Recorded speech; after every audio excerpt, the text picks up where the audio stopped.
Yo, yo, yo, this is Dorky Diggity Dave, and today we review Teen Titans Go to the Movies.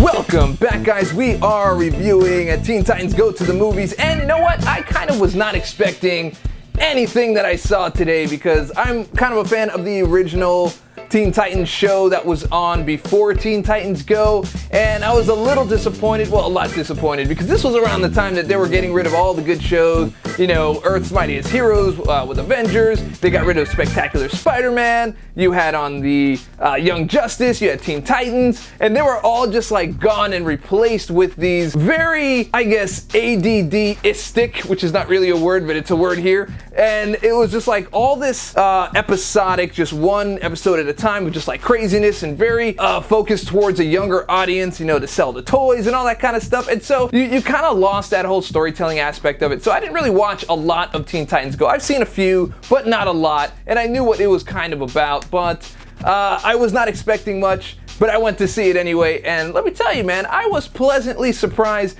because even though it does pull in the spirit and the original intent of the show, it goes kind of like a step beyond. This show is very, or the movie rather, is very irreverent. I would almost say that this is Deadpool for kids without all of the bad stuff that makes Deadpool, which is awesome for some people, but not so awesome for kids. Like, this is the kids' Deadpool, for sure. And that'll actually make a lot of sense when you see it, because then you'll be like, oh, that's a little more accurate. But it actually is very accurate. So there's nothing that's safe. They make fun of every single thing, and majorly, the things that they make fun of is a lot of DC, a lot of like an introspective look and a very tongue-in-cheek and very aware of itself, knowing that, yeah, I am making fun of DC, and it gets to the point where you're watching and you're just like, yo, who approved this?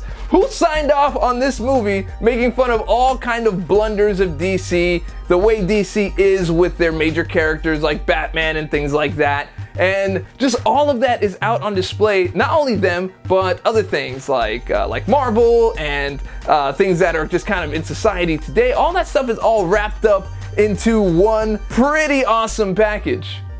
You're gonna find some voices in there that you will recognize. You'll have things like Nick Cage as Superman, you'll have Lil Yachty as Green Lantern, things like that. The original cast is there for all of those voices, as you'd expect. And there's a little few twists and turns, but the fans will know exactly what's going on, but that's okay because it's awesome in its own way. Now, if there's one thing that I can say is a pretty great achievement, is that you need to pay attention to two things. One is paying attention to what's going on in the movie, but also pay attention to everything that's in the background. There's like posters, there's stores, storefronts, names, billboards, or just things that are just going on in the background it's basically a whole other movie back there, you know, without a plot or anything, but just like little Easter eggs for anyone that's got a sharp eye for comic book history or comic book buff or DC or any of that kind of thing is all in the background. There's so much to see, and it's quite enjoyable.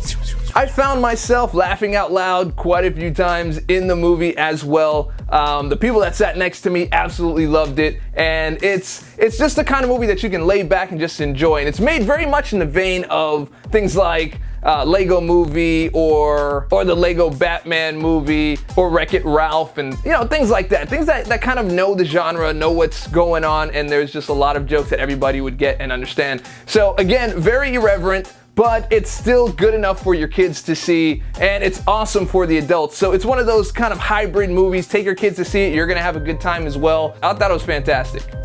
Now, it does drag just a little bit right